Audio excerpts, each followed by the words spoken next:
There we go. Thank you, madam. What we're doing this evening is to introduce Julian Peddle. Delighted to welcome Julian. Julian's probably not the right order, except of the Omnibus Society, and a well-known, known to all of us, I'm sure, entrepreneur in our bus business. You won't mind me saying Julian and I go back some years. I think it's to pre-regulation days.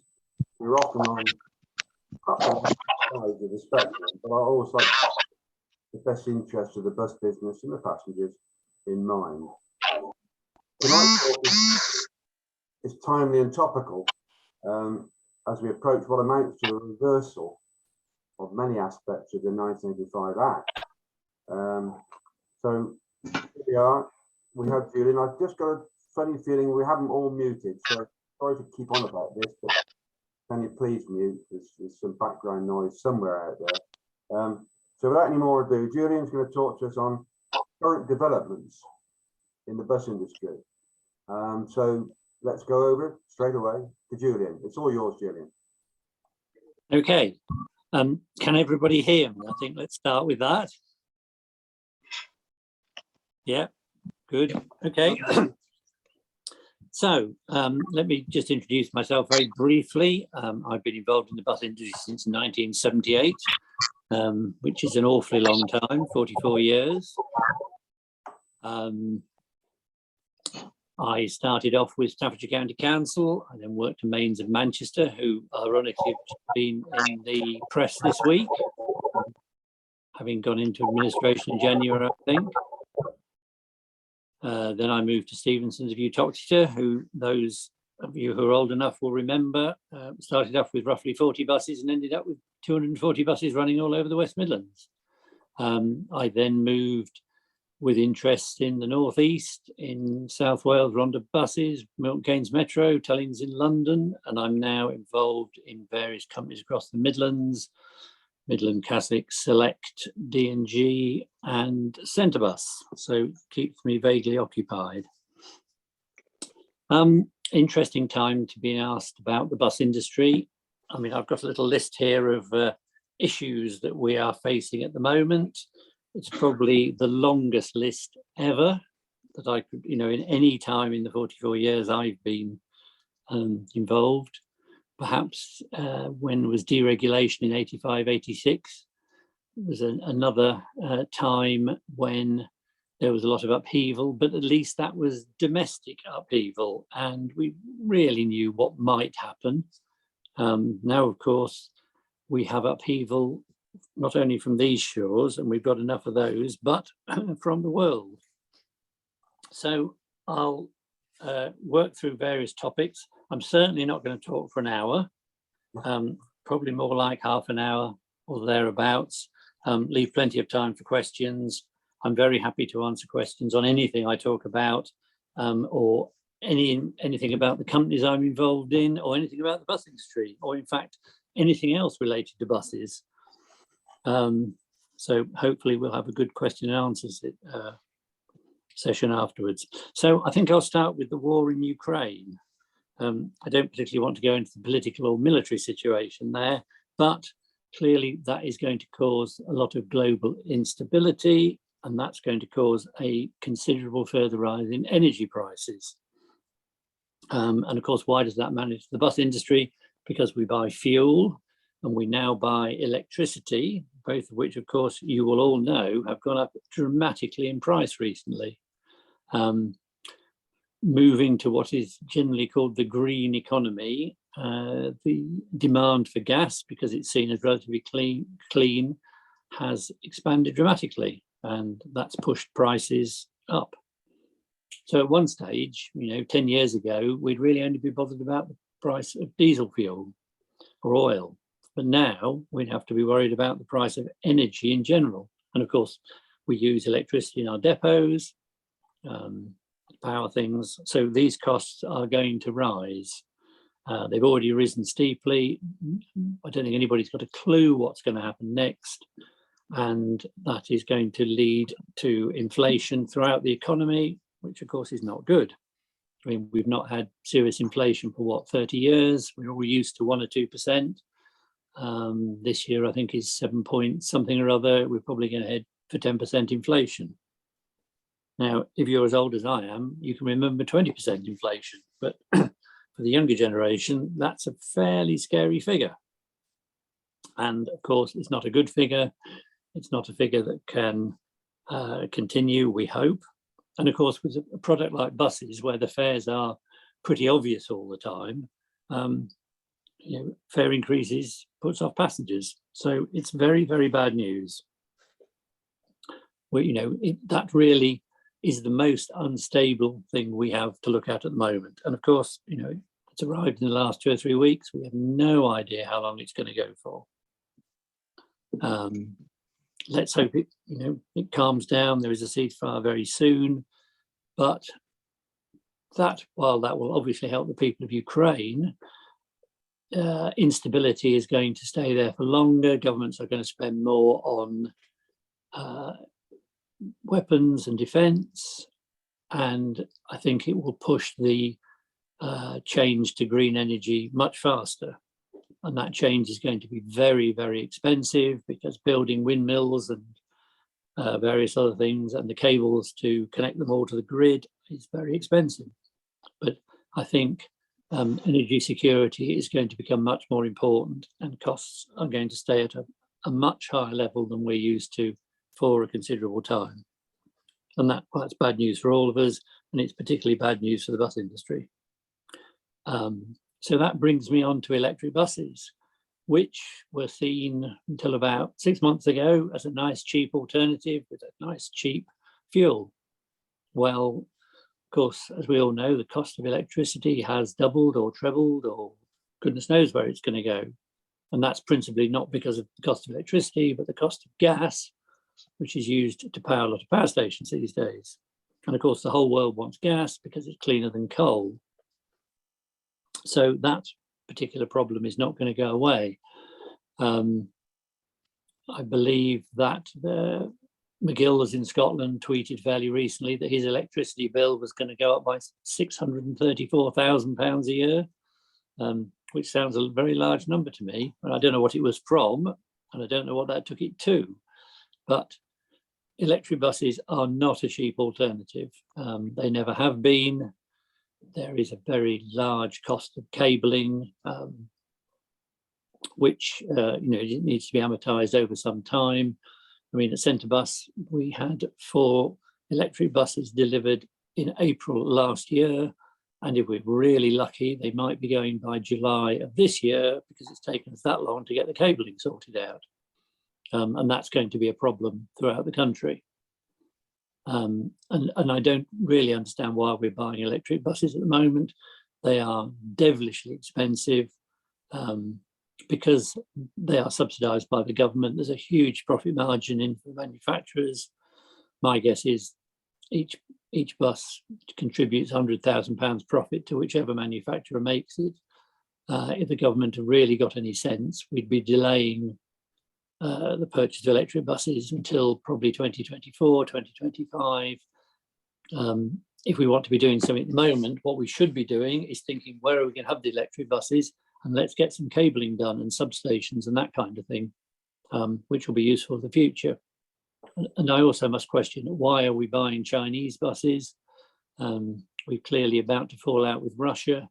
And I have a horrible feeling we're going to fall out with China fairly shortly. And why are we contributing in many, many ways to the Chinese economy? But there we are. We should be going for homegrown produced buses. Again, one of the slight tragedies of the current situation is that Arrival are backed by some Russian oligarch. So I think their future in that particular format might be short-lived. But hopefully some English company will buy the technology and develop it, because we do need a reliable, sensibly priced electric bus. And of course, one of the things that has appeared in all the BSIPs and enhanced partnerships is that we ought to be changing to electric buses. I mean, you see it, every magazine talks about electric buses and slightly less hydrogen buses. I don't understand hydrogen technology. The cost of the vehicles is horrendous, and now is most definitely not the time to be buying them. But it could be a very cheap fuel in the future. A lot of the technology at the moment, both electric and hydrogen, is still developing.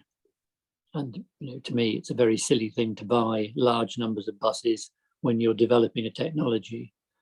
The Economist says that the cost of cars, or electric cars, will halve 2024, 2025, because the battery technology will move on. And that strikes me as the time to buy electric buses. What the time frame for hydrogen is, I have no idea, but it's certainly not in the next 2 or 3 years. So, a lot of BSIPs and EPs have said, oh, let's go and buy electric buses. What a wonderful idea, without really actually understanding anything about them.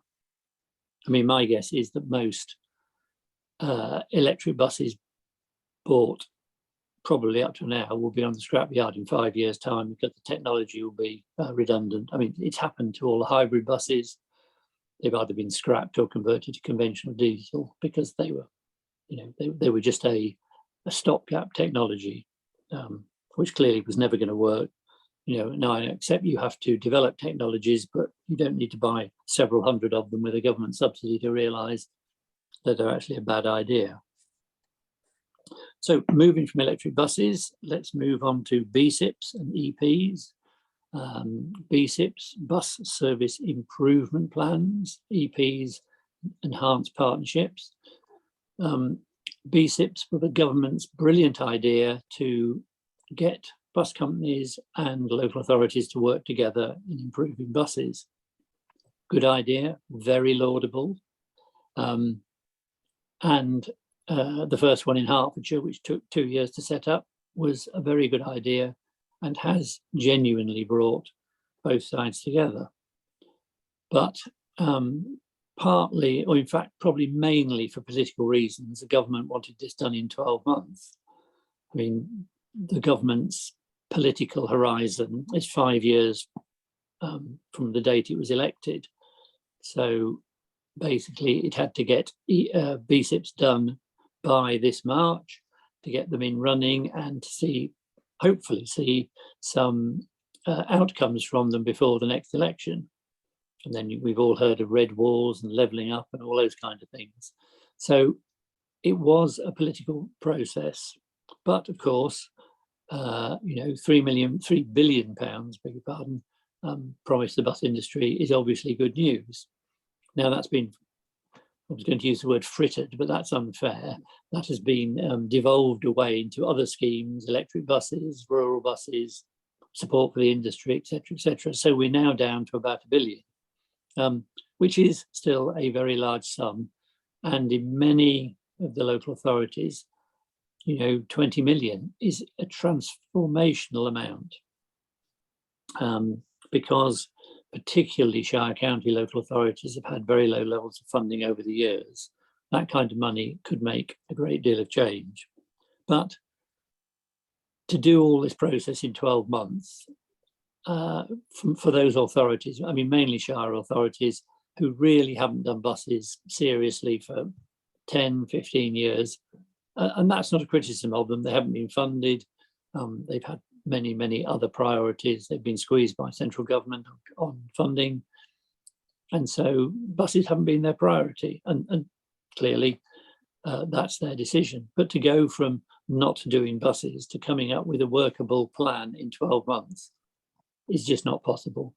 And that's what's been proved, with one or two notable exceptions. I mean, the areas that I'm dealing with, Leicester and the West Midlands, stand out as having very, very good plans. And the reason for that is they do buses, and they started thinking about this through other government schemes, funding schemes, 2 or 3 years ago. So when bus service improvement plans were announced to start last March, of course, they'd done a lot of the work already. So they had they were running at the beginning, whereas many others were going for a standing start. But over the 6 months to last October, we all produced bus service improvement plans, which all 77 that were sent up to Whitehall for them to have a look at. And we didn't really hear very much back from those. As with anything to do with government, dates have slipped and slipped and slipped. And to be fair, they have had COVID to worry about. And that, you know, the slippage hasn't surprised me, nor actually I think is a bad thing, because the more time they think about them, I think they might come to better plans. So I don't know, 4 or 5 weeks ago, we were told that 16 authorities, I mean, we weren't publicly told, but we were given a list of 16 authorities that were going to be given funding. In the areas that we run, there are in fact 5 of those. Well, no, 6 of those, in fact. And some of them, I mean, in Luton, in the West Midlands, in Stoke, the kind of monies that have been discussed will be transformational. More bus lanes, higher frequencies, lower fares. I mean, Luton and Stoke have some of the largest passenger reductions in the country over the last 10 years. So, you know, they could change things dramatically. And it's been very interesting. There have been meetings between the bus operators, the Treasury, local authorities, and Number 10. It's been very heartening to see that Andrew Gilligan, who is who's Boris's transport advisor, has been on most of the meetings. So there is real interest at, you know, the highest level about these. I mean, I don't believe that Boris has got the slightest bit of interest in them, but Andrew Gilligan most certainly has, and he's proven to be a very knowledgeable advocate, very knowledgeable at each area that we've discussed. So we do have a high level of influence, I think, at Number 10, which is good, because the bus industry has been a poor relation over the years. EPs, which are the enhanced partnership, which is what comes out of a BSIP, are supposed to start on the 1st of April. There's not a chance of that happening. And I think they'll be put off until probably the 1st of September. I mean, DFT hasn't told us that yet, but, you know, we've got like a fortnight to get everything sorted, and not one scheme has been actually granted any money yet. So there'll be delay, and that's a good thing, because I think over the next 6 months, those schemes are going to get money. And I actually believe that it'll be a lot more than 16 in the end, because certainly the ones I've been involved in, the money they bid for has been much greater than their ability to spend it sensibly. So I think there'll be some hundreds of millions to spread around to other authorities, but we shall see. I mean, it's all speculation. I think it's been also quite interesting to the DFT have realised how many local authorities, with a few honourable exceptions, know incredibly little about their bus network. We've been told throughout the pandemic that we must consult with local authorities. We were even at one stage said we consult with MPs who would know where bus services ought to run. And it was very difficult not to laugh out loud at that. And there we are. I'm hoping that central government realise that the brains, and again with honourable exceptions, are with the bus companies. You know, we know where buses should run. We know what we're doing. We really need to get on with it. But of course, that is not going to happen. Political interference at a much higher level is here for the future.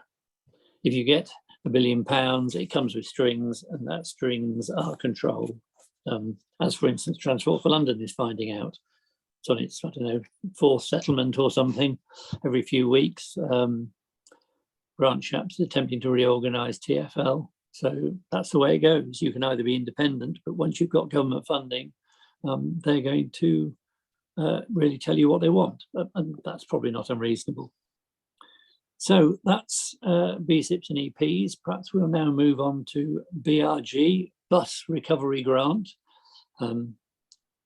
Slight misnomer in the word recovery. It's a basic sum that we're given, all operators are given if they want it by the government.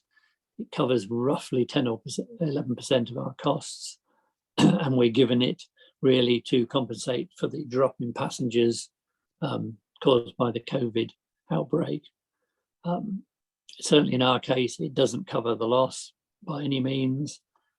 We've been running at a loss really since BRG started last September, and we will continue to do so. I mean, thankfully, passenger numbers are slowly increasing, but they are at lower levels than that 10 or 11% gap fills. So again, we are grateful to the government. We are very grateful to get CBSSG, which was the government funding throughout the COVID crisis.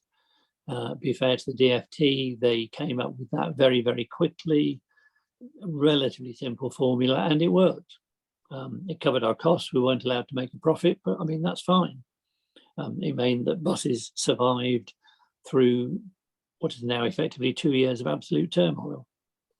But it has, I mean, financially, it's weakened a lot of companies. Companies have made less profit than they would normally do. They've replaced fewer assets. The bus fleet has definitely aged. I don't know how by much, but I bet you in 2 years, it's aged by another year. And it wasn't that young to start off with. But, you know, we're grateful that we have the funding. The coach industry didn't get it. And most of them are still here to tell the tale. So we've been promised PRG for the next 6 months to September. Details are not completely available at the moment, but I understand it's about 60% of what we got before, and what we got before wasn't enough. So we're now going to be 40% short of an not enough, but we shall see. Again, it's all better than nothing. Some companies, I think, are going to have to make the decision whether to go with the new funding or to cut services sooner rather than later, because I think they'll realise that the funding is not enough. And again, we don't know where passenger numbers are going to go. Hopefully over the summer they will start increasing. But, you know, everything is in a very difficult state at the moment. We'll have to wait and see. So, I mean, one of the ironic things about this is that, of course, BSIP's EPs are touted as more services, lower fares, more bus priorities, which is great. But the other side of the coin, because of BRG, means less services and fewer buses on the road. And you could have a town where we'll go for a substantial amount of BSIP funding to enhance the main routes and put bus priorities on them, where routes to poorer communities, the secondary routes, are going to be withdrawn. And I don't quite know how local authorities are going to really work that politically. They have a bit of a tightrope to walk this summer. Most of them, of course, got elections in May, which will be interesting. There may be some changes in political control in one or two. We shall see. So that really brings us on to concessions. As I think you all know, concessionary fares are paid to us to carry senior citizens, and we get very roughly 50% of the adult fare. So for every £1 an adult would pay, a concession, we're paid by the government around about 50p, and we're paid half of the adult fare simply because their view is that if they didn't get free travel, half of them wouldn't travel at all, which may or may not be the case, but is actually fairly irrelevant, because bus services need a certain amount of money to run, and the concessionary fare scheme has frankly been a farce since Gordon Brown introduced it. I don't know how long ago it was now, 10 years, whatever. Never been properly funded, it's never been properly organised, and bus operators have been forced ever since then effectively to cut services and put up adult fares to fund the gap. But now it's even less relevant, whilst our adult passengers are back between 80, 85, 90, 95% of pre-COVID levels. Concessionary passengers are round about 70%, 65. Over the last few weeks, adult passengers have been going up, but concessions haven't really. many senior citizens have discovered the joys of home delivery, and they're still quite rightly worried about crowded places. The bus is seen as a crowded place. And of course, public transport's been demonised as a spreader of COVID. So I don't think senior citizens are going to come back in large numbers for some time. And of course, we don't know whether COVID is over. The Omicron variant is like a bad cold if you've been triple jabbed, but you know what this winter will bring, we don't know. So we're stuck at probably somewhere between 70 to 80% of our former passengers. And therefore, in theory, one will get 70 to 80% of the network. But that isn't, of course, what's happened. While the averages are between 70 and 80%, some routes are back to 100. In fact, we've got routes that are carrying more than they were before, but some routes are stuck in the 50s and 60s. And so even if passenger numbers increase over the summer, and let's hope they do, those routes are never, ever going to be back to a viable position. And what's happened, and what's happened always over the years when bus passengers have reduced, the good routes, the frequent routes, the city routes have seen a smaller fall in passengers, whereas the poorer routes, not necessarily rural routes, I mean, they were attended many years ago, but the second line commercial routes have seen a larger fall. And the biggest fall this time is leisure journeys. So for instance, in my company, the Transpeak service between Derby and Buxton has seen a huge fall in concessionary journeys. They're under 50%, and the adult journeys only about 70%, because of course a service like that serving the Peak District has a huge number of leisure journeys. I mean, the Sunday trade is 1/3 of what it was pre-COVID, because of course that's all leisure traffic, huge proportion of concessions.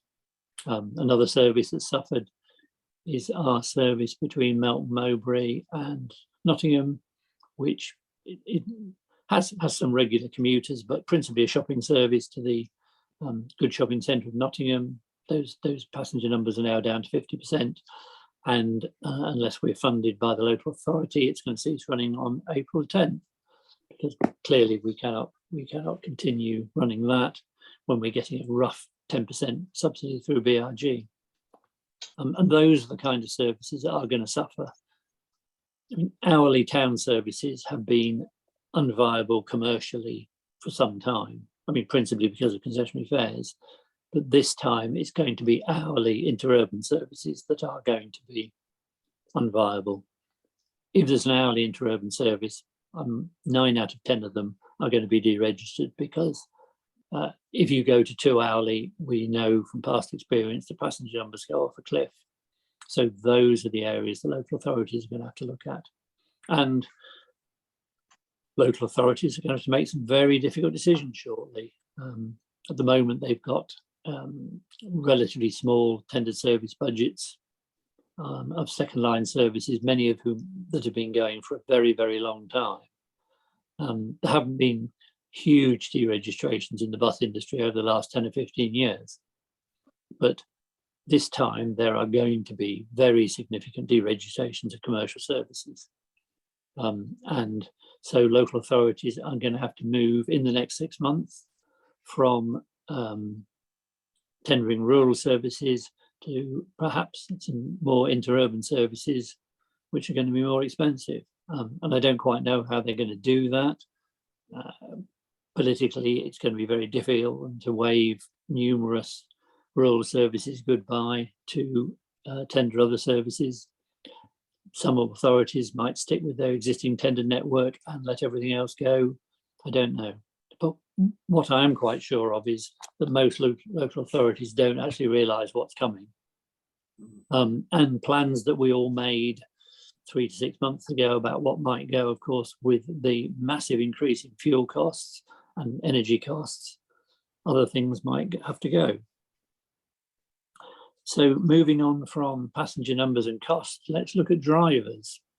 I think we all thought at the beginning of COVID that there will be significant unemployment at the end of COVID because many industries have gone to the wall.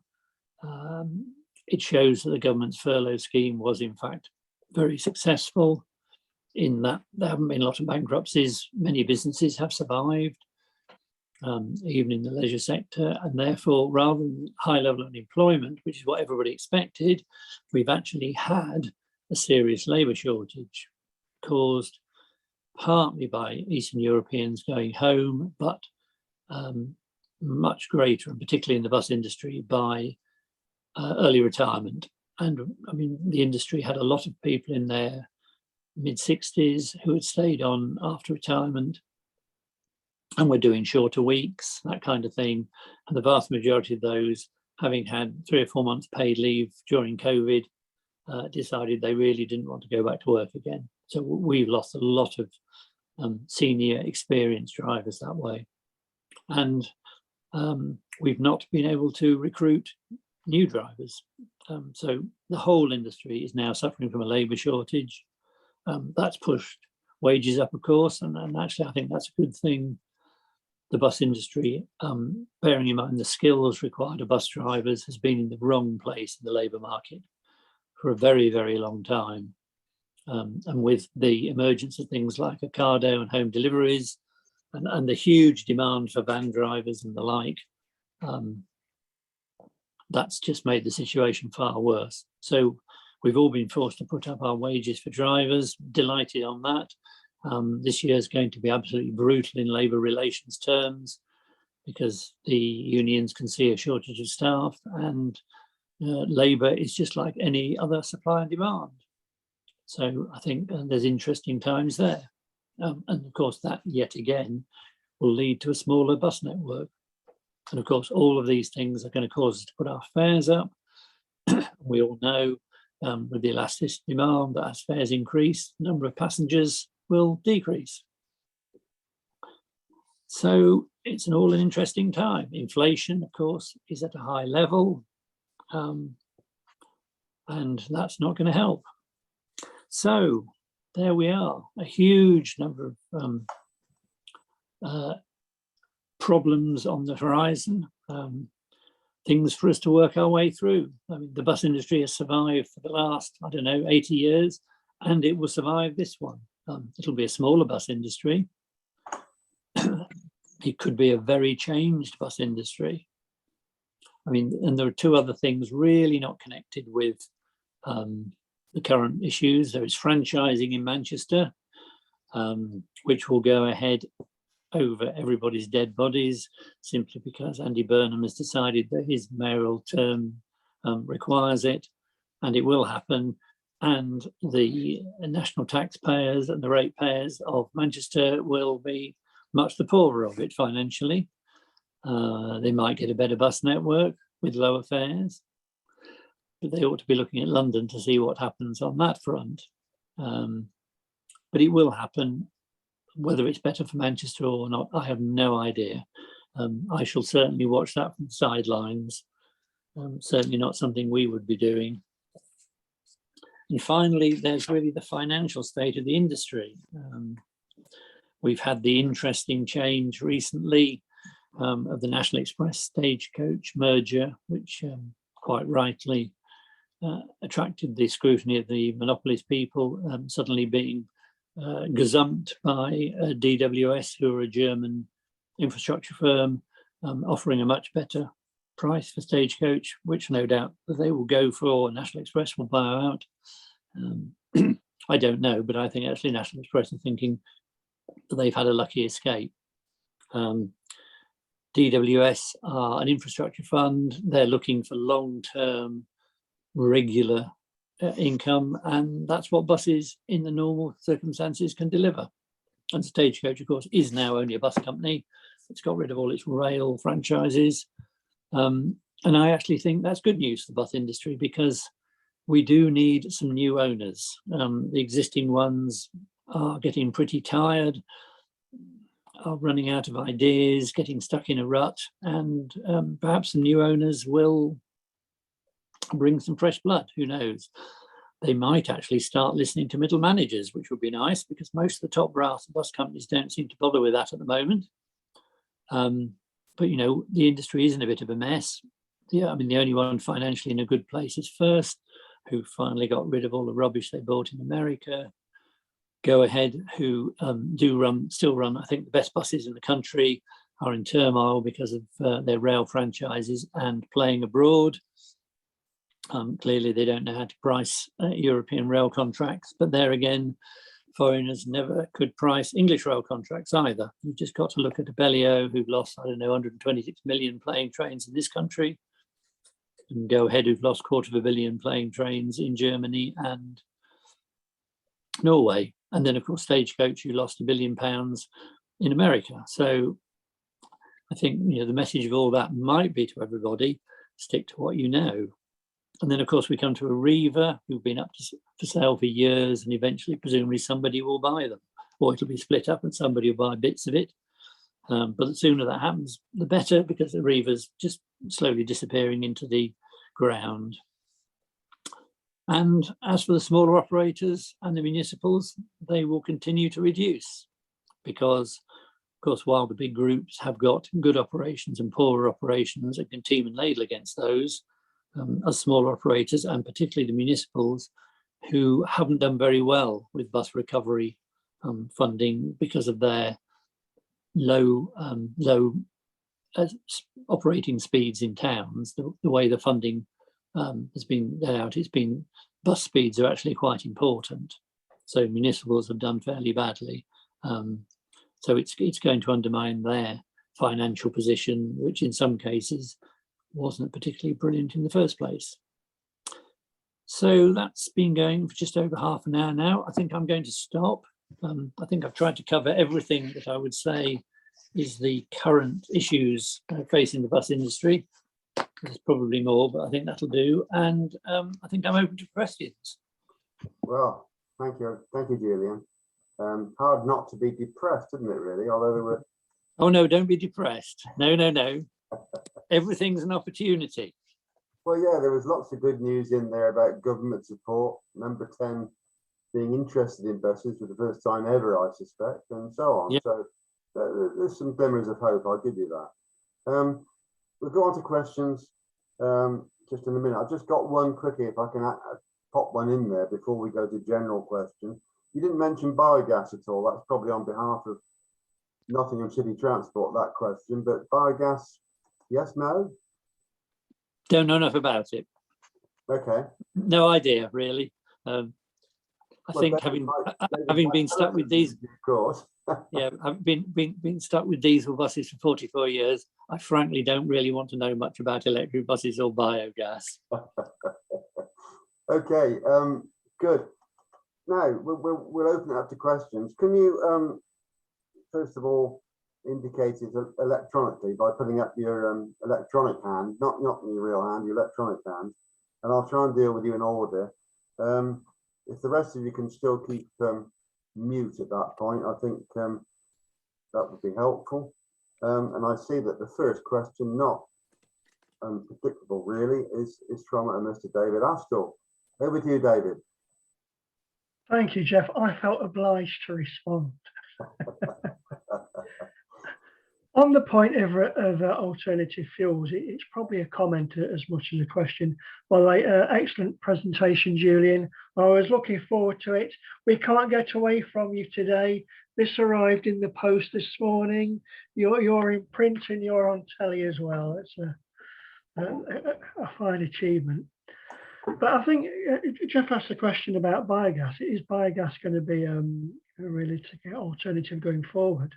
And I think it's a shame, but because the government is so obsessed with electric vehicles, whether you agree with it or not, and I necessarily don't, manufacturers are taking the view that there isn't going to be a market for anything but electric. So biogas, I fear, doesn't have anything beyond a medium-term future in Britain. I will be surprised if hydrogen does ever take off because it is so extortionately expensive. So at a time when we're worried about international relations, and we know that China is very much in the lead on the development of electric technology and has been probably for 2 decades, it's frightening to think that we're probably being forced down a road, pardon the pun, where there's going to be very little alternative other than the battery electric vehicle. That's the thoughts I wanted to pass on, Jeff. I don't disagree with you, but I think we'll all find, I mean, the British bus market is irrelevant, even in European terms, let alone in world terms. I mean, these Yutong things, the electric ones, they produced 60,000 of them now, I think, and it is a good bus. But we won't decide what fuel we're going to use. The world will tell us what fuel will be best. And there may be other, if somebody had said 15 years ago, you're going to have electric and hydrogen buses, you'd have just laughed. And I think there will be new technologies that will come along. I mean, hydrogen is actually the answer if 26 different things can be sorted out. And I have no idea whether they can or not. But I think, the world, our energy sources for everything we do are going to have to change. I mean, we might be digging coal out again very shortly in big quantities. Yeah. We just don't know. So I don't think you should write anything off. Okay, thanks, Julian. Can I just ask one? I see there's no other hands up. You know how to do this, don't you? Press on reactions and your electronic hand will shoot up, as it now has. Thank you very much. Richard Delahoy. Okay, thanks, Julian, for a thought-provoking presentation. Talking about BSIPs and enhanced partnerships, seems to me that the government has encouraged the bus industry to start talking to local authorities to come up with grand ideas. But as you say, the value of the claims being put in for BSIPs is probably at least 7 times the amount of money that's available. And indeed, Baroness Veer in the House of Lords recently admitted that they knew that the bids would be much greater than the funding available. So that means while, yes, there will be some authorities who are lucky and do get some transformational funding, I think there are going to be an awful lot who are going to be extremely unlucky and perhaps get nothing or get too little to actually achieve any great change.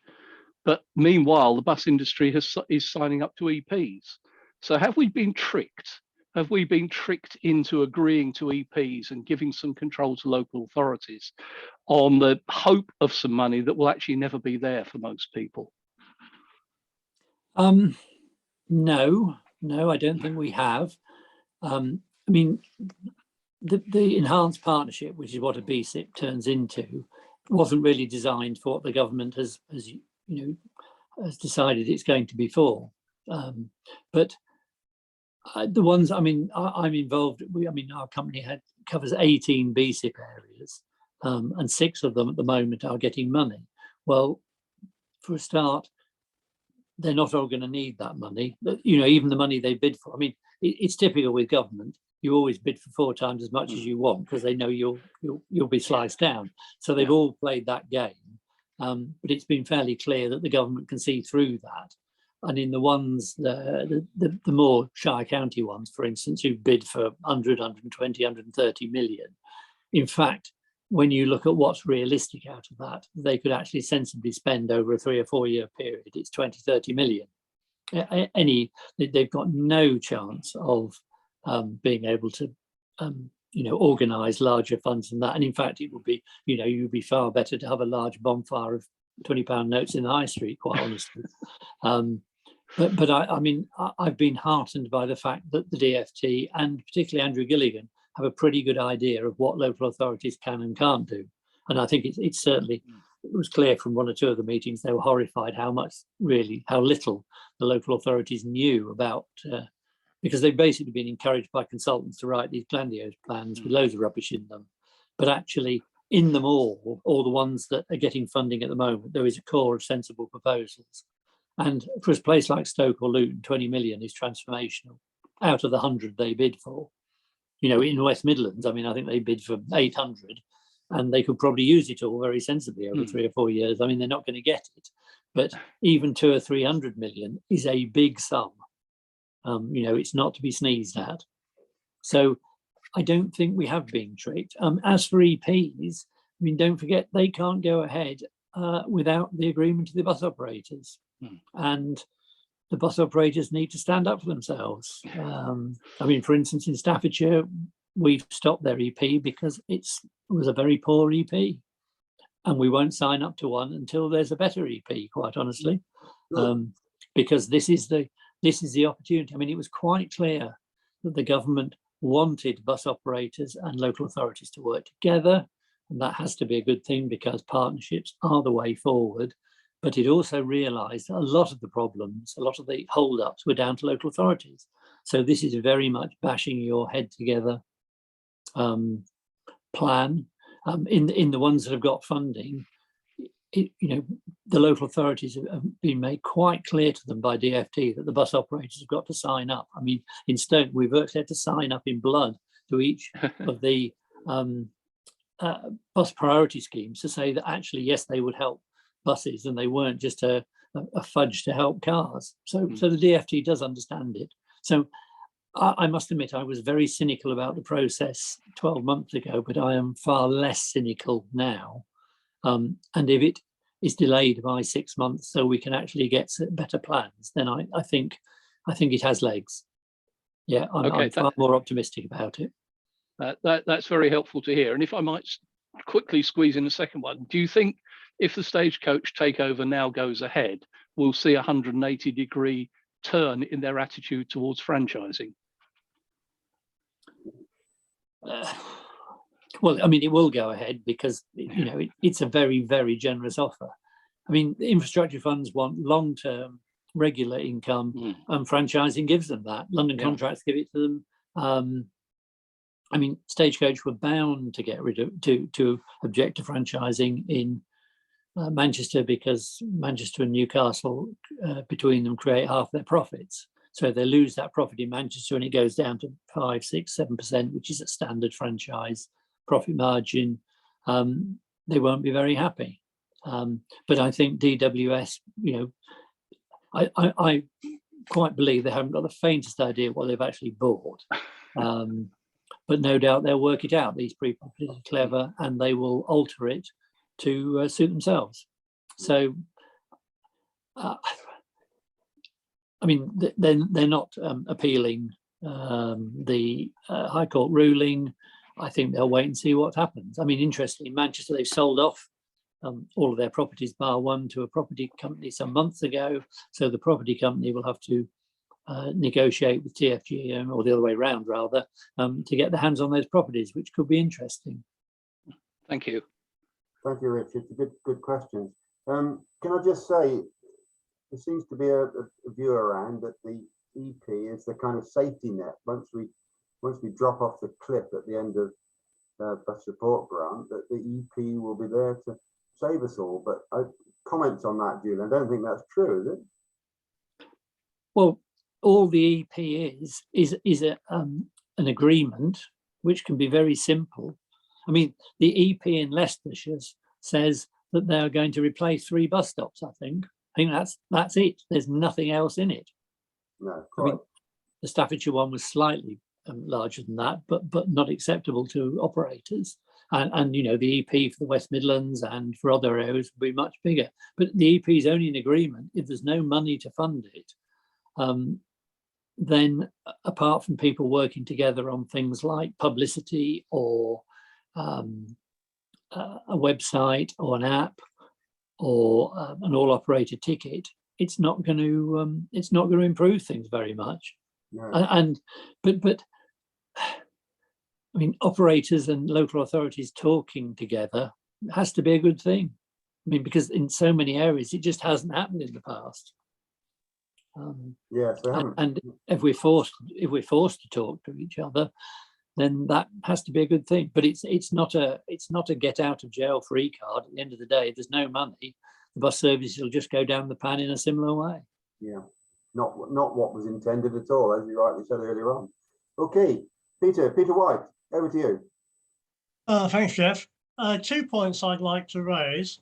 First of all, you've talked about concessionary fares compensation and local authority tended service payments. how important is BSOG as a source of income, enabling your current level of operations to continue? Secondly, we have the prospect of much higher energy costs, as you've mentioned, but of course that also affects petrol prices paid by car users, and may therefore affect the relative cost of bus versus car travel. On the more intensively served urban corridors, do you think that might create some potential for car to bus passenger diversion? Well, I'd love for that to be true, but I don't think it'll make much difference. I mean, BSOG is important, of course, but part of the problem with BSOG is, of course, we don't get all the duty back. We only get a fixed amount. And if the price of fuel goes up, which of course it has done, it actually affects us because we're getting part of the duty back. It's a ratchet effect. So effectively a 30p increase in the literage price is actually a doubling to us, whereas the motorist, a 30p increase in the price at the pump because it was already 120 with a load of duty on it is a much smaller percentage. So it's a very serious problem, and the amount of duty we get back is fixed. Likewise, to the motorist, the duty on the fuel is fixed. It's not like VAT, which is a percentage, and as the price of fuel will go up, the duty will go up. It doesn't, it's fixed. So it's a nasty ratchet effect on the bus industry. It is important. I mean, every sort of funding is important. The government has talked numerous times about messing about with it. And in fact, I was in a consultation last year on it, and everybody, absolutely everybody said, don't touch it, because whatever you do, it'll make things worse. But do I think the increase in price of petrol will give us more passengers? Small numbers at the margin. I think people will just not travel, quite honestly, or travel less. Thank you. Okay, Peter, thank you. David Lecon. Julian, thanks. Great talk. Just thinking about the future and picking up on that theme of demand. In the Shire towns and shires that many operators serve, I just wonder what the future is with the dying town centres, people having switched to home shopping, etc., etc. And I wonder if you were to look forward 10 years, whether there will be bus networks in the shires of England. What's your thoughts? Well, not all towns are dying. I mean, some are doing very well. I mean, what we've actually got is too many town centres. So some will do well, some will do very badly. I mean, some of them basically want demolishing, quite honestly. I mean, shopping is changing, and so the bus network has to change with it. But the bus service in shire towns are at far greater risk. I mean, I wrote an article in Buses sometime last year about Wilmslow. Wilmslow is a very, very prosperous suburb of, well, what is a suburb of Manchester, but for its misfortune or fortune, depending on which you look at it, is in Cheshire East. So, of course, the level of bus service support, because it's not a PT area, is massively lower. So you have a town which has got a fantastic rail service, 4 trains now to Manchester Stockport, London, Crewe, half of the world, but now has 2 hourly bus services, both of which are tendered. Will they survive? I mean, I still think that Wilmslow could become Britain's first large busless town after Silloth, I think, was the first one. And I think that's a realism. I mean, now that the small independents don't exist, there isn't in many areas, another tier to give it to. So I think it will all depend on the level of support, the success of the town, even if the town wants a bus service. And I think many towns, unfortunately, the bus service, while there'll be a big squall when something is going, actually, it's not important anymore. We're just not, in a town like Wilmslow, 2 hourly services are completely irrelevant, completely and utterly irrelevant. I fear you're right. Yeah, very sad. Anything else, David? We're all looking depressed now. Yeah, I can't give any words of wisdom on that. It is a bit depressing at the moment, I'm afraid, from the operator's side. We need words of wisdom. I mean, I'm just thinking there, Wilmslow, it's almost like my home city of Lichfield. Not quite as bad, but when done. Well, no, now Lichfield's got a good bus service. Yeah, not bad. But then, you know, they're going to get rid of the bus station. They've decided that the bus station should be a park. It'd be far better being a park. So, you know, what message does that send then? Well, that's the district council, but Staffordshire themselves aren't really intervening in that decision at all, are they? And aren't they the responsible authority? I'd have thought they would be.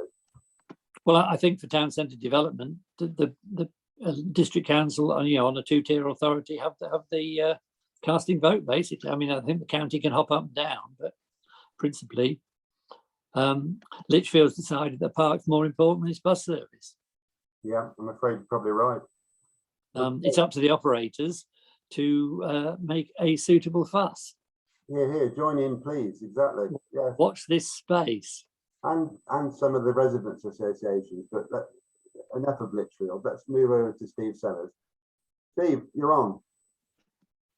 Thank you, Jeff. Thank you, Julian. Fascinating presentation, most thought-provoking. My point was just leading on to what you touched on in franchising in Manchester, and as you hinted at, politicians are going to use this as a measure of success to show their virility and something else to control, as politicians are wont to do. Outside of the conurbations, where we're perhaps moving to what's going to look like a much more portion of tendered services versus commercial ones, do you think this might lead to a wider rollout of franchising almost by stealth through the depopulation of commercial services, possibly? Well, I mean, on a slightly wider point, I mean, people have said to me the commercial model is broken. And I'm afraid I think that's absolute rubbish. It's not the commercial model that's broken. It's the local authority model that's broken, because everything they do is so blindingly expensive. I mean, the bus industry has shown itself throughout COVID to be pretty agile. You know, we've been changing services at weekly levels virtually. So, you know, we are very agile still. Will we see franchising in other areas? I think it's highly unlikely. I mean, they don't have the skills. You know, running buses is, everybody thinks it's all dead easy, but it is not an easy thing to run buses, as they are going to find in Manchester. They're going to have to pay big salaries to get people at the top, and people further down the tree, obviously Stagecoach and Rotala and First, are going to take their good people with them elsewhere. So it'll be very, very interesting. I mean, Transport for London is clearly struggling to find people to run it in a political environment, even though it should be the best bus job in the country. And, you know, I'm sorry, people don't want to work for politicians who will stab you in the back. It's not a good environment, and you know, you haven't got people who are there for very long. I mean, many years ago, we amalgamated with East Staffordshire District Council Bus Company, who had been running trams and buses since, I don't know, 1900. And I can remember the chief executive, after about 18 months, saying, basically, why in God's name did we ever want to run buses? You know, it's now your problem, and we can push all the complaints in your direction. Oh dear, I wish they'd learned that lesson. Dear me. Well, you know, unfortunately, other politicians like Andy Burnham and other mayoral, I mean, part of the problem is that the mayors don't have many powers, and transport's one of them. Yeah. I mean, it was the same in London. So, I mean, Ken Livingstone, which was the best thing that ever happened to the buses in London. I mean, Boris has managed to screw it up. Mr. Khan's doing not a bad job at the moment, but he, you know, there weren't many things he could do, and he understood buses, so he did them well. Yeah. Andy Burnham clearly has no idea about buses. He's relying on his officers, and it's going to cost them a fortune. But it's power, isn't it? And you can paint the buses, and you can go and stand in front of one. It's all good stuff. And of course, probably the people who use the buses aren't going to end up paying for them. Well, yeah, that's the problem, isn't it? They don't see it that way, do they? They listen to Burnham. It's a bit like Putin, but on a slightly more minor scale, isn't it? Really? You know? Yes, I don't think Andy Burnham's bombed anyway yet, but there's probably time. Okay, coming up on the list next, we have Jim Froggatt. Over to you, Jim. Hello. As an aside, I lived in Walmsley about 50 years ago for a couple of years, and I don't think they were very interested in buses then. But what I was going to do was take one of your examples, that's the Melton to Nottingham service, as somewhere that looks on a map as if it ought to be viable. I appreciate that it's been marginal for a long time, or Trent wouldn't have got rid of it 20 years ago. But the question that really arises there is, it seemed, certainly pre-COVID, it seemed to take more passengers than all the local services around Melton that Leicestershire were subsidising. So it's a big problem really that it's between counties, and is that going to be an example that's going to be shown elsewhere? Services across county boundaries are always a bigger problem because, I mean, while it's difficult to get a bus operator and local authorities to talk, it is far more difficult to get two local authorities to talk to each other. So, I mean, I don't know what's happening. We're talking to Leicestershire, whether Nottinghamshire are involved, I haven't got a clue. But, I mean, effectively, because there are virtually no villages between Melton Mowbray and Nottingham, it's a main road, and once you get nearer Nottingham, you've got frequent train services. Frankly, while those journeys are very nice, you know, is it essential that people go shopping in Nottingham? I don't know. And of course, because a lot of those journeys aren't essential, they've been hit more severely because of the COVID reduction in the number of passengers. So, I mean, it comes back to that category I said, hourly interurbans. All right, it was hourly, it was 2 hourly pre-COVID, but those are the services that are just not going to survive. Yeah. Thanks. Okay, Jim, thanks. I've got one from David W. So David, would you like to, I'm sorry, I don't know your surname, but if David would like to come in on that one. Are you right there? Oh, great. Okay, next in the queue then is Roger. Good evening, Roger, again. Hi, Jeff. Hi, Julian. I'd be interested in your thoughts on, because you mentioned a couple of times BSIPs, there are plans in some of them to reduce fares. And obviously we've got the free fares going on in Newport at the moment. And in Cornwall, they're about to reduce fares by some significant amount. But what's your view on that sort of approach? Because ultimately, surely the money's going to run out, and then what happens? The money that's subsidising cheaper fares is going to run out, and then what's going to happen? Is it going to be a worse situation? All of the BSIPs who got funding so far, bus priority is the most important thing, frequency is next, and fares are third. And all of them have got to have those three. And they're talking about quite significant fare cuts, 30–40%, which will be funded through the EP. But they're going to be time limited. And the DfT's view is that over time, that dramatic cut will generate enough passengers for them to be self-funding in 3 or 4 years' time, or nearly self-funding. Now, as operators, and being very slightly cynical and having seen these things before, we are saying, as you just said, Roger, what happens when the money runs out?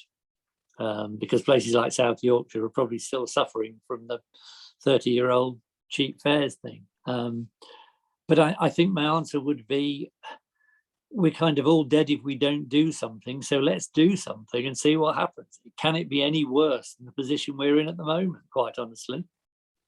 I don't know. I mean, in Leicester, where we've got a good bus partnership, a very dynamic local authority, you know, and they've had a lot of money through previous funding, not through EPs, but I can't just think what they're called, local sustainable transport funding. I mean, we're not going to have a fare cut, but we're pushing an all operator ticket. And again, part of the problem is at the moment, having gone through COVID, I mean, who's got really got the faintest idea where passenger levels are?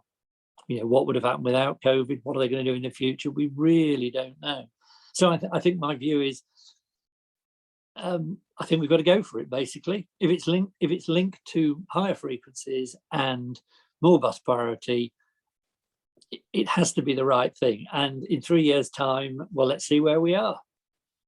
Surely we must be in a better position than we are at the moment in those towns that get funding. I think that would be my view. Thanks. Seemed to work in Bristol for First Bus, didn't it? They grasped the nettle a little bit. Yes, I mean, they cut their tickets. There was a lot of bus priority. The local authority were very, very supportive, weren't they? Mm.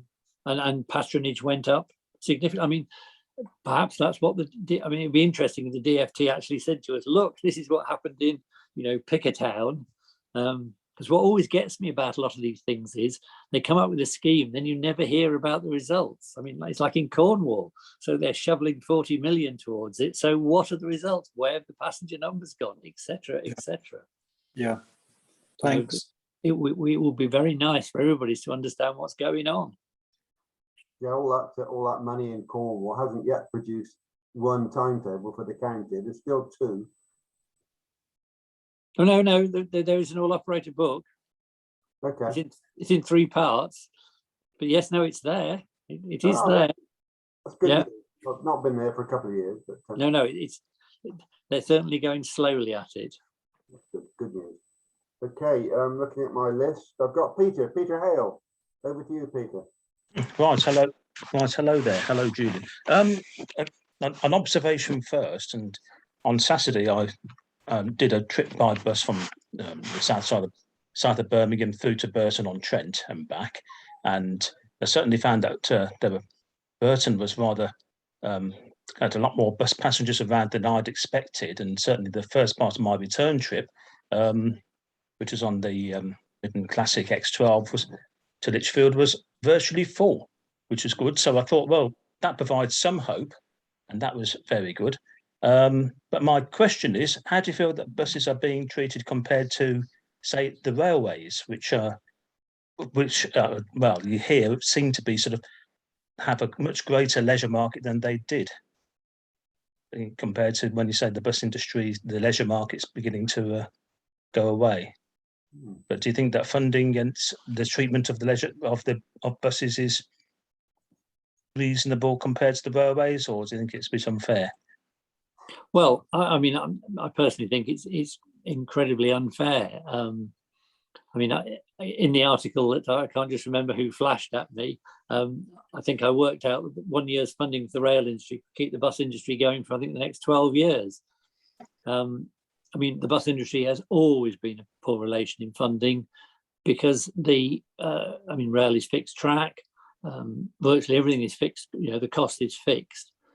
Through COVID, it's cost the government a fortune. And I don't know how they're going to sort that going forward, because the rail unions are not going to be keen on job cuts and things. And shutting railway lines, even when they're not used, is a no-no. And they've got vast amounts of rolling stock and things. So I mean, part of our problem is that virtually the amount going to the railways is a fixed cost, and the government knows it. I mean, they're squealing with TfL in London on these ridiculously short funding things, but they're going to end the funding for all the trams and things around the country. Well, how? I mean, for instance, Manchester has got a large tram network, huge fixed cost, and how are they going to fund that after October? So I think that there's going to be an increasing imbalance of funding to buses, the poor relation, as funding to railways, the rich relation that, of course, MPs travel on. And it's been unfair. It's always been unfair, and I'm sure it will be going forward, and it ain't going to change. Yeah, I think just to add to Peter's question, the MDs of the TOCs that I speak to seem to be really keen on the leisure market being probably up to about 95–100% of pre-COVID. It's the commuting, obviously, on rail that's taken a knock. Why is the leisure traffic on rail then that buoyant, if indeed it is, but not on bus? Don't know. I mean, perhaps it's got something to do with concessionary fares. I mean, yeah, no, I don't know. I mean, don't forget, you're talking about leisure travel, and their problem is, of course, that they're at cheap fares. Well, we tend to charge everybody the same. I mean, obviously you can buy rover tickets and things, but on the railways you can get, you know, child tickets, 2 for the senior rail card, all kinds of, you know, fares are so much cheaper, advanced fares for next to nothing. I mean, the ticketing system is geared to cheap off-peak travel and expensive commuter traffic. And of course, their problem now is they've lost a good proportion of their expensive commuter fares, and the finances of the whole thing have gone pear-shaped. Now, quite how all that's going to sort itself out, I just don't know. Yeah. I don't think we don't want Great British Busways, do we? Well, you know, the equivalent. I don't think we want that at all. And I don't think the government would want to do that. I mean, they have consistently said that buses are a local problem. And I'm sure they're not going to add the buses to their national problems. No, quite good point. I've still got David W on.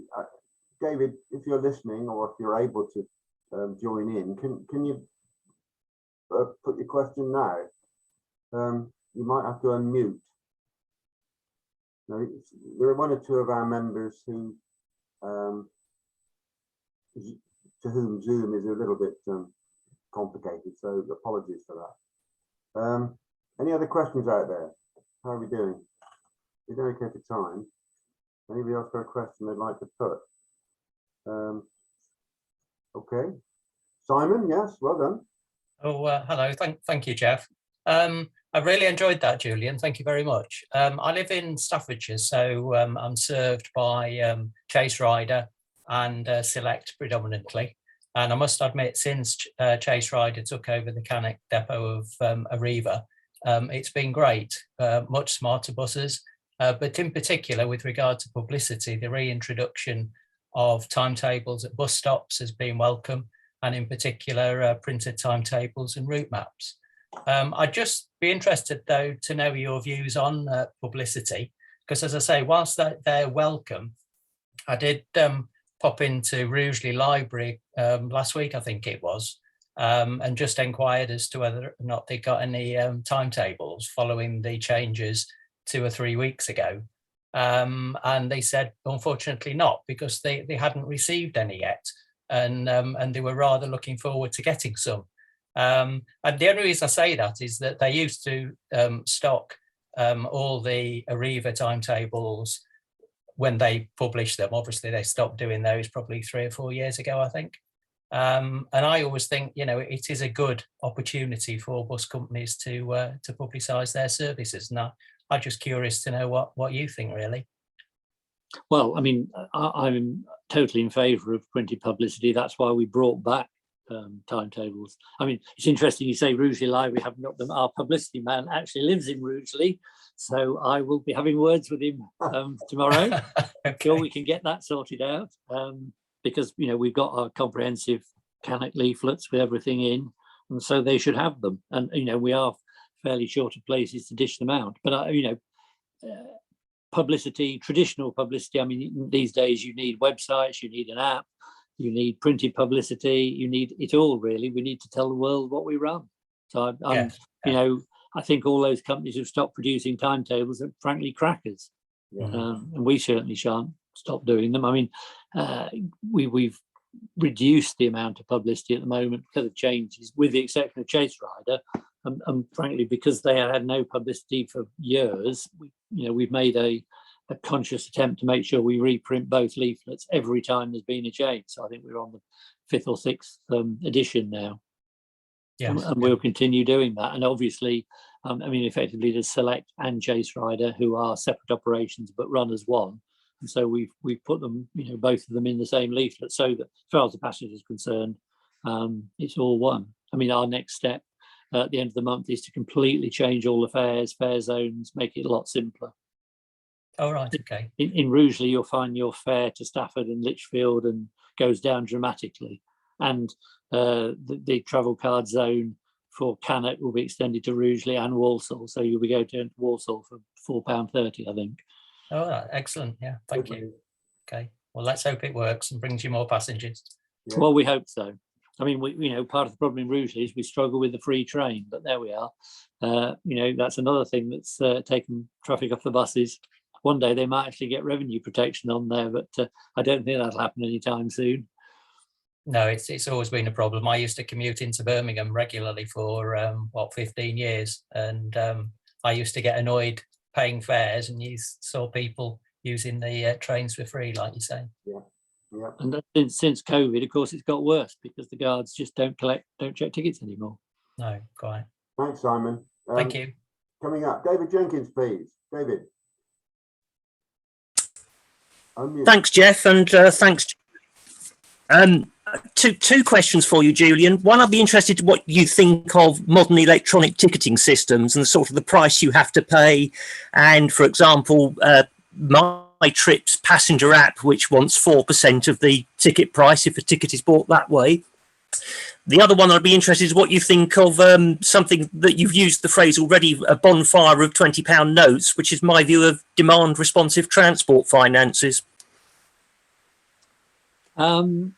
Electronic ticket machines, I mean, absolutely wonderful the amount of information it gives us. You can now sit in a car behind the bus. You can know what's going on. You can know which passengers get a ticket. You can even hear what's going on. Fantastic. They are expensive. I mean, people don't realise the ongoing cost of all these little extras. But, there are things going the other way. Now, many customers are cardless.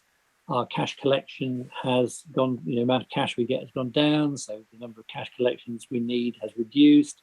The risk of theft and fraud has gone down.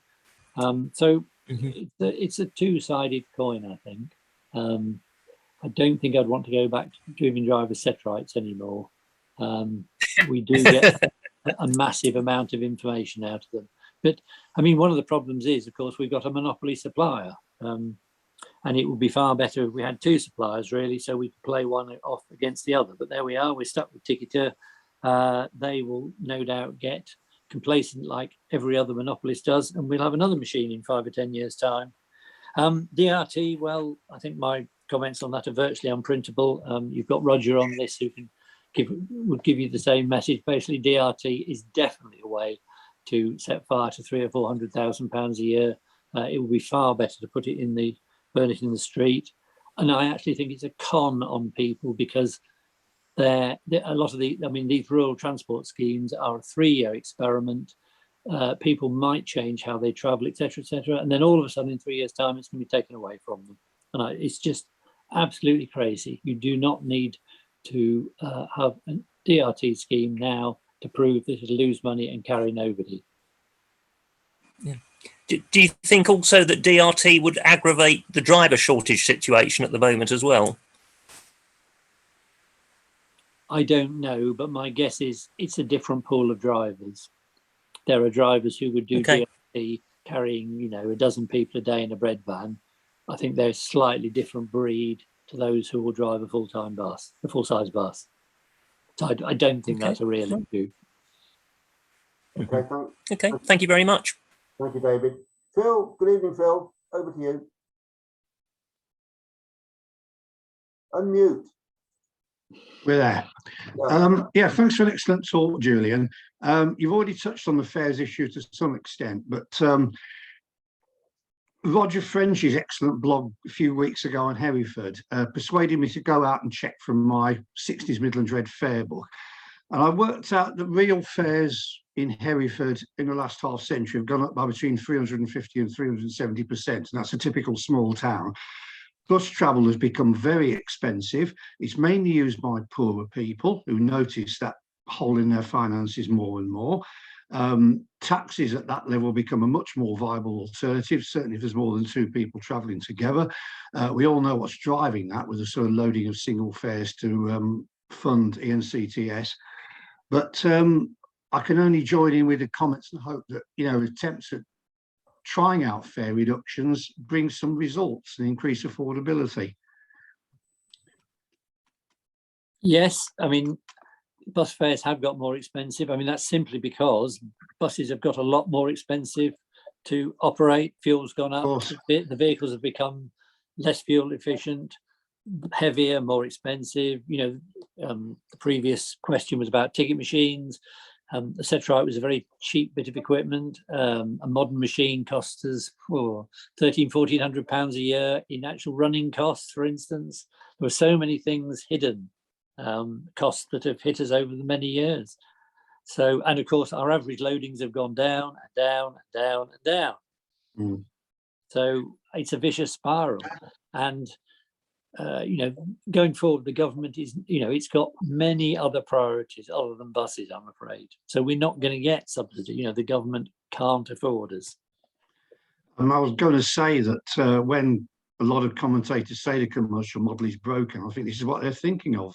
Buses have probably gone up in price more than anything else except property, at the same time as the offer in outside PT areas is worse.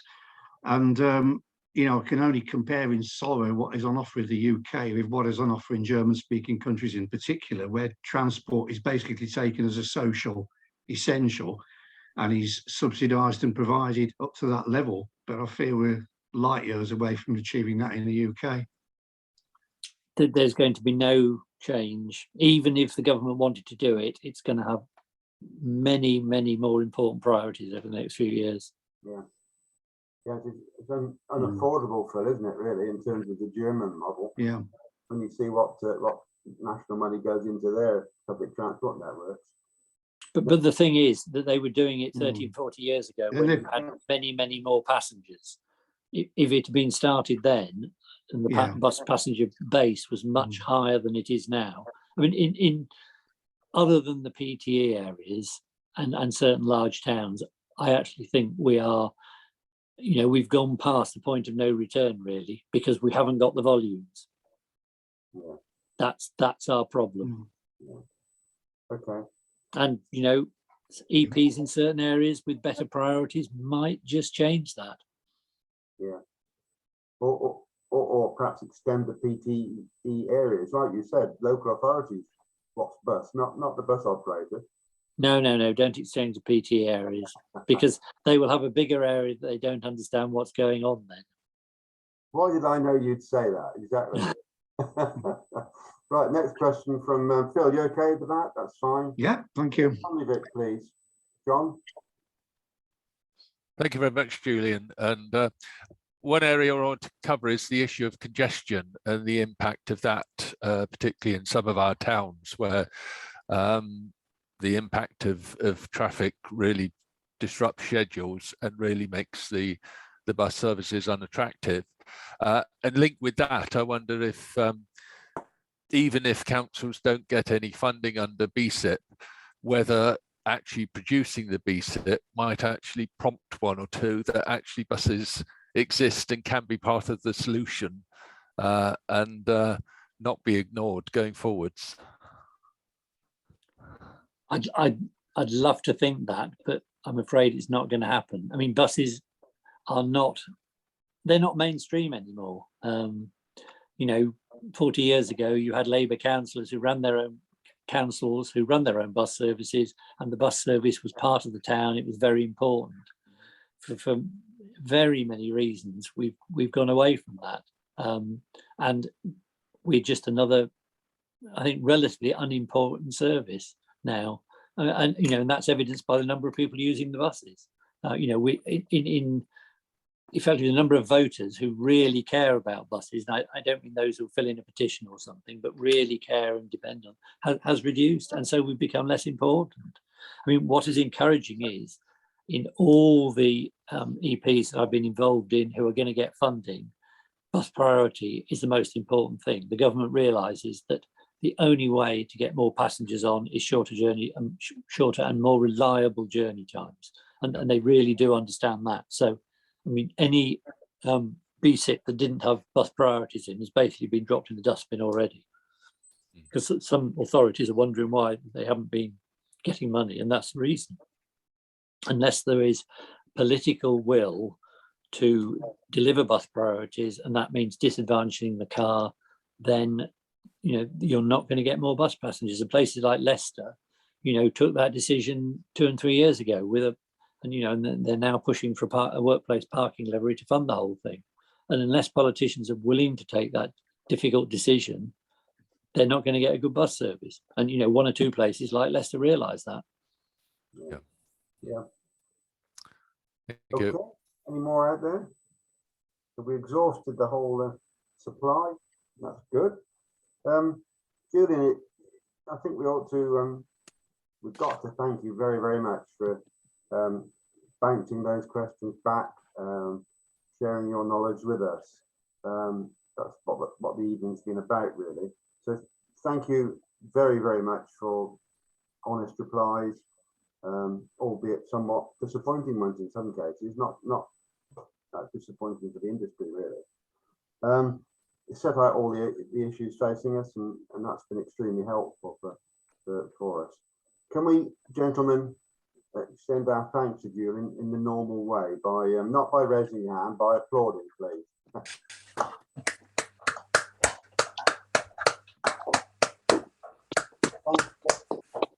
Thank you, Julian, for your very much. Pleasure. No, that's good. So, on behalf of the Midland Branch Committee, can I thank you all for joining in tonight? Our programme for the rest of the year, as I think I said earlier, is a mix of Zoom and face-to-face, because I think face-to-face is clearly of use as well. But the numbers attending tonight seem to me to indicate, obviously the quality of the speaker is important, but the numbers indicate this is perhaps an important way forward for, especially as the industry is changing week by week almost. It's useful to keep up with things. So we aim to repeat the mix of up to the minute views from the bus industry with a sprinkling of historical stuff as we've done, a bit like the classic bus mode, I would call it. We've got a mixture coming up for next season. So thank you all very much indeed for joining in. Thanks again to Julian, and look forward to seeing you at the next meeting. Please look on our website for the dates and so on. We're probably into visits this summer, but certainly there'll be an autumn programme of both Zoom and face-to-face meetings. Okay, thanks very much indeed. Good night, everybody. Good night. Good night. Thank you. Thank you. Thanks, Jeff. Thank you. Thank you, everybody. Thanks, Julie. Thank you very much. Thank you, Jeff.